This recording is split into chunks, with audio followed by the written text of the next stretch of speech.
This is our first video, and we're starting with a bomb. No warm-up, no stretching, straight to the split. I caught my wife with my boss. This story kicks the door in, throws a glitter grenade, and dares you to blink. If you've ever sat there at 9 o'clock p.m., staring at your phone, wondering why they can text but somehow can't pick up, you're going to feel this one in your molars.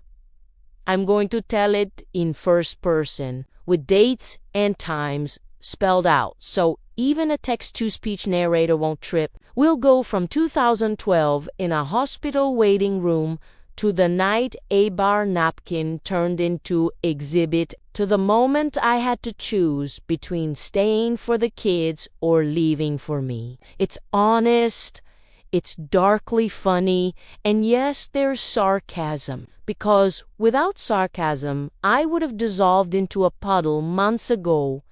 If stories like this are your thing, subscribe right now, tap like, and share with that friend who swears it's just a work thing. Cool? Cool. Let's go. I am a man of 39 years. My wife is 38 years. We've been together 17 years, married 14. Together we build a life with kids, bills, and that shared look you give each other at 6 o'clock a.m. when the alarm insists you're a morning person. What I'm about to share is not a gotcha montage. It's the story of how a marriage can die by 1,000 rationalizations and a handful of really loud lies. Asterisk year 2012. Setting, hospital. My wife is scheduled to have her tonsils removed. The nurse hands me her things: wedding ring, wallet, phone. The phone starts buzzing like it's trying to dig a tunnel out of her purse. I check it because I assume it's family. It's not family. It's emails plural explicit enough to fog glass, addressed to a guy at her office. She calls him her Christian Grey. Note for the record, Christian Grey was also a pet name she used for me. Reduce, reuse, emotionally recycle. She leaves surgery unable to speak. I've got 1,000 questions and no voice on the other end to answer them. On the drive home, I hand her a notepad and pen. She writes like a teenager confessing to eating a cookie. It was nothing but flirting with paragraphs, imagery, and descriptors that would get you flagged by any office firewall. I pack a bag, scoop up our 2-year-old, and drive from California to Arizona for a 3-day reset with my best friend and his wife. When I come back, my wife announces she deleted the email and it won't happen again. Deleting an email is great. Deleting what you did, not how that works. Asterisk, the truth you don't fix becomes a trap you fall into later. I never swallowed that just flirting line. Bitterness built a spare bedroom in my chest and moved in. Along the way, I met a client who noticed me. She noticed me for more than 3 seconds, and I noticed her noticing me while my wife went out with the girls. I dropped our son with my mom and went to see the other woman. It escalated to an affair. I am not proud, but I am not going to lie about it. 9 months later, she told me she was pregnant. Cue the Usher soundtrack. I literally played Confessions and confessed to my wife. She didn't explode. She said God was preparing her for this, that we should go to church, talk to the pastor, and get counseling. I agreed. I told the other woman we wouldn't be starting a new life together. Then life did the thing where it kicks you in a brand new place. My wife also became pregnant 3 months after the other woman. By December of 2014, I went from 1 child to 3 children. It was chaos. It was, Lev, it was diaper math that would humble an actuary. From that point forward, I decided faithful, present, rebuilding. I shut every door that needed shutting. And for a while, it looked like we were actually putting the house back together.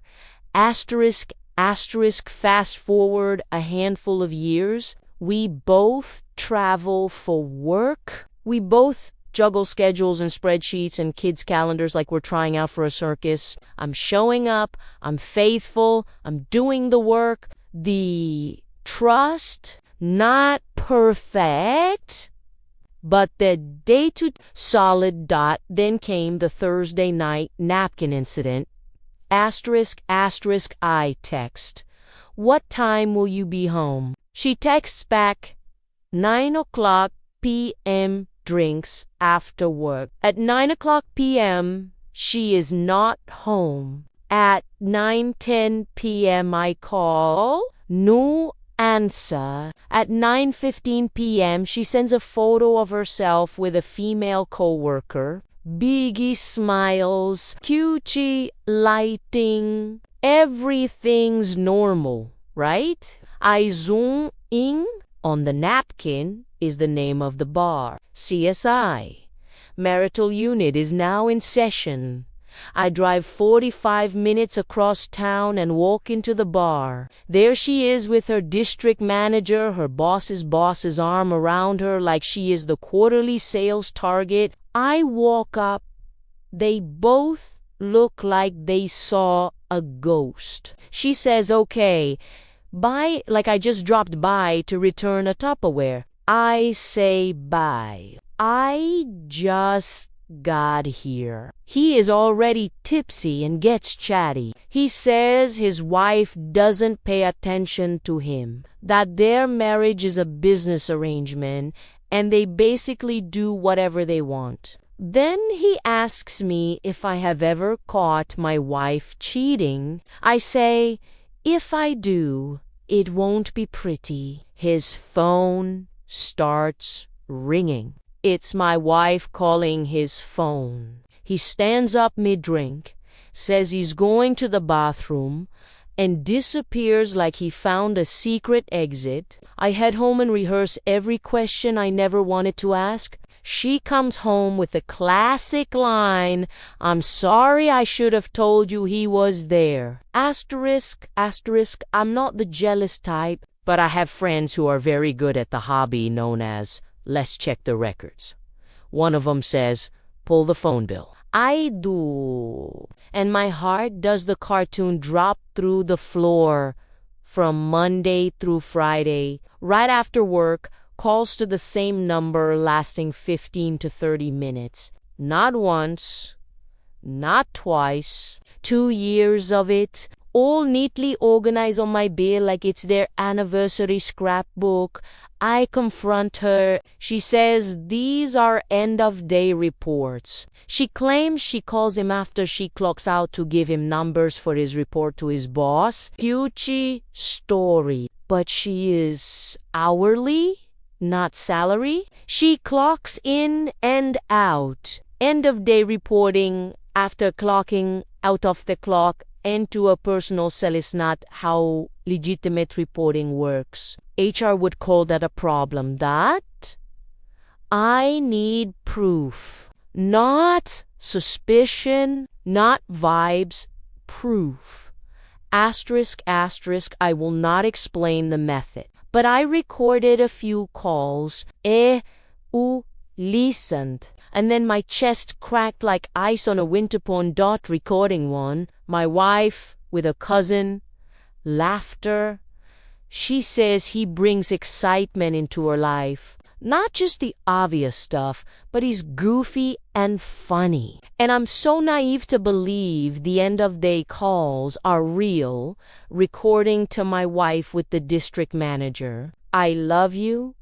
You make me feel alive. Details I will never scrub from my brain. Then, we should lay low for a while, and the closer, where there's a will, there's a way. There's always a way if you decide the rules don't apply to you.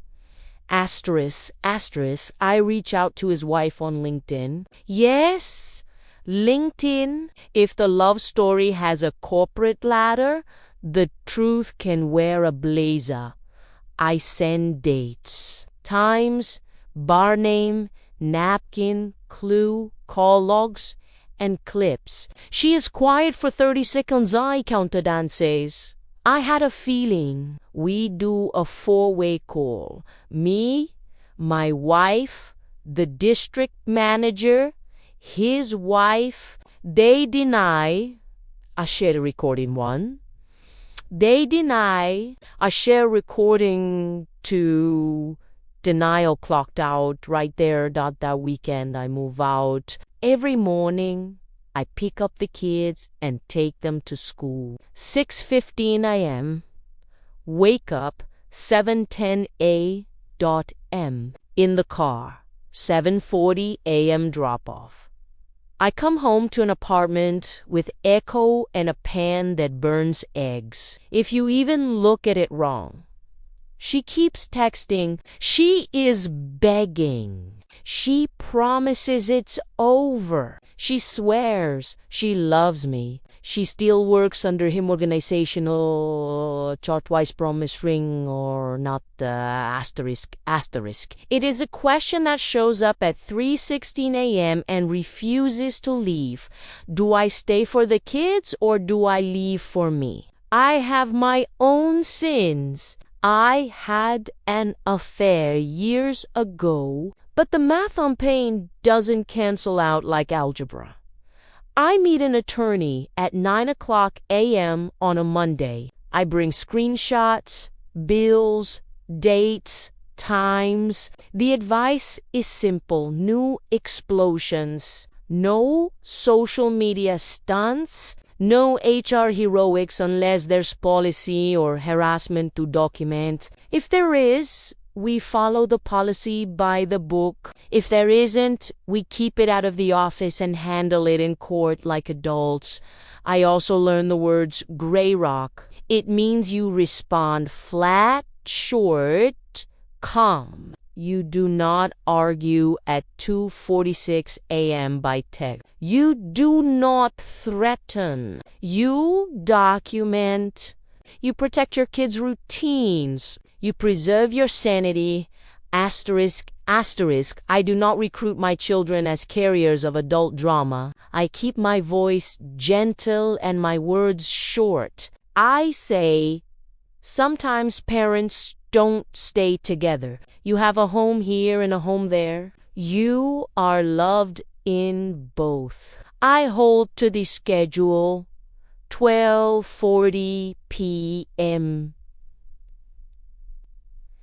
Lunch, 6:00 p.m. homework, 7:00 p.m. bath, 8:20 p.m. story. Peace does not arrive with a marching band. It tiptoes in and sits on the floor beside you while you read the same dinosaur book for the 14th time. Asterisk, asterisk, here is a detail that still scrapes. The day before my birthday, she was with him. On my birthday, we took the family to Disneyland. We smiled for photos. We rode Pirates of the Caribbean. We bought cotton candy that turned our kids' faces neon dot the next day. The truth leveled the castle. Since then, cotton candy tastes like a wet napkin. Memory loves to glue smells onto moments. Some of those smells only fade with time, not with soap. Asterisk, asterisk, if you're in the blast radius of something like this, here is a clear, narrator-friendly checklist you can steal. Write it all down, by date and time, spelled out. Example, Thursday, March 23rd of 2023 at 9:15 p.m. Call duration 27 minutes. Gray Rock Short Calm replies. No 800-word text at 1 o'clock. A.M. Attorney first, audience later. Friends want plot. Courts want timelines. HR only with evidence. Harassment. Favored treatment. Policy violations. Bring documents, not vibes. Kids get predictability. A steady schedule is a long hug. No triangulation. Adults talk to adults. The kids are not your carriers. Financial plan beats romantic hope. Freedom has a price tag. Know it. Therapy. Sarcasm is a great tourniquet, not a cure. No threat. They age badly in print.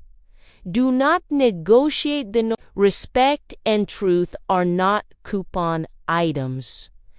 Asterisk sarcasm kept me from screaming into my freezer at 11:59 p.m. every night. End of day reporting for 2 years after hours to a personal cell. What a cutting-edge corporation do? They also offer amisu credits and bonus miles for betrayal. When the I love you text hit my phone, I found a sentence that helped. I believe that you believe that. It is the politest way I know to say I'm not buying it, without setting the kitchen on fire at 3:16 a.m. again. The district manager. He continued doing what district managers do, at least for a while. His wife made her choices. Her story is hers to tell. The company kept selling beverages and chasing quarterly goals. My wife and we became excess papers, custody plan, calendars, a minimum viable respect so our kids don't learn that love equals warfare. No blockbuster finale, just a clean ending, because the soundtrack had already played all the wrong songs.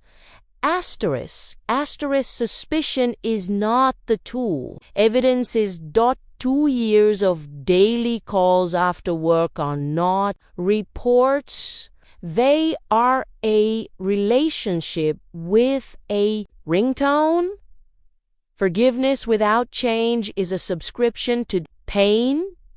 Staying for the kids cannot mean disappearing from yourself. Vengeance is spicy. Peace lets you sleep. Choose at 11:59 p.m. every night which life you want tomorrow morning. Boundaries are love. With a spine. If someone had met me in that parking lot in 2012 and said, "You never have to accept less than respect," I might have saved myself miles of driving and gallons of silent tears. But life is that teacher who gives the test first and the lesson later. Now, when the clock hits 9 o'clock p.m. and the silence gets cute, I do not invent excuses. I hold the line. I take care of my kids and myself with the same stubbornness. I am not a hero. I am not a victim. I am a person who learned that, and if I can learn it, you can learn it. If this story made you feel seen, or at least kept you company from 3:16 a.m. to 3:17 a.m., subscribe to the channel, hit like, and share this with someone who needs to hear that boundaries are not rude, they are protective. Drop a comment with the exact minutes you saw the twist coming, and what you'd tell the version of yourself standing in a parking lot, staring at a bar napkin, deciding the rest of your life. Thanks for sticking around. See you in the next one, preferably with 0 district managers in the cast.